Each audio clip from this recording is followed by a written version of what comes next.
L'idolâtrie est définie comme l'adoration d'idoles ou une dévotion excessive, une révérence pour une personne ou une chose.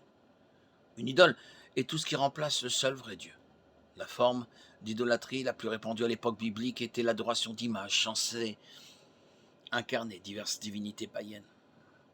Dès le début, l'alliance de Dieu avec Israël était fondée sur l'adoration exclusive de Dieu seul. Exode 23, Deutéronome 5, 7. Les Israélites ne devaient même pas mentionner les noms de faux dieux. Exode 23, 13.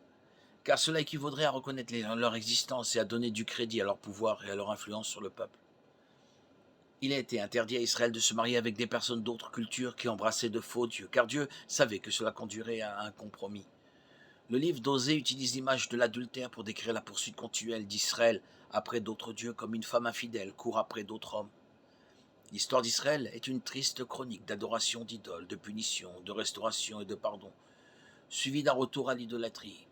Les livres de 1 et 2 Samuel, 1 et 2 Rois et 1 et 2 Chroniques révèlent ce modèle destructeur. Les prophètes de l'Ancien Testament ont prophétisé sans cesse des conséquences désastreuses pour Israël s'il continue à pratiquer l'idolâtrie. La plupart du temps, on les ignora jusqu'à ce qu'il soit trop tard et que la colère de Dieu contre l'adoration des idoles se déverse sur la nation. Mais notre Dieu est miséricordieux et il n'a jamais manqué de leur pardonner et de les restaurer lorsqu'ils se repentaient et recherchaient son pardon. En réalité, les idoles sont des blocs de pierre ou de bois impuissants, et leur pouvoir n'existe que dans l'esprit des adorateurs.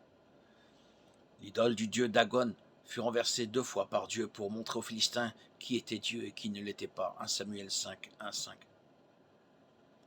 La lutte entre Dieu et son prophète Élie et les 450 prophètes de Baal sur le mont Carmel est un exemple dramatique de la puissance du vrai Dieu et de l'impuissance des faux dieux. 1 Roi 18, 19, 40. Le témoignage des Écritures est que Dieu seul est digne d'adoration. L'adoration des idoles prive Dieu de la gloire qui lui revient de droit, et c'est quelque chose qu'il ne tolérera pas. Ésaïe 42, 8.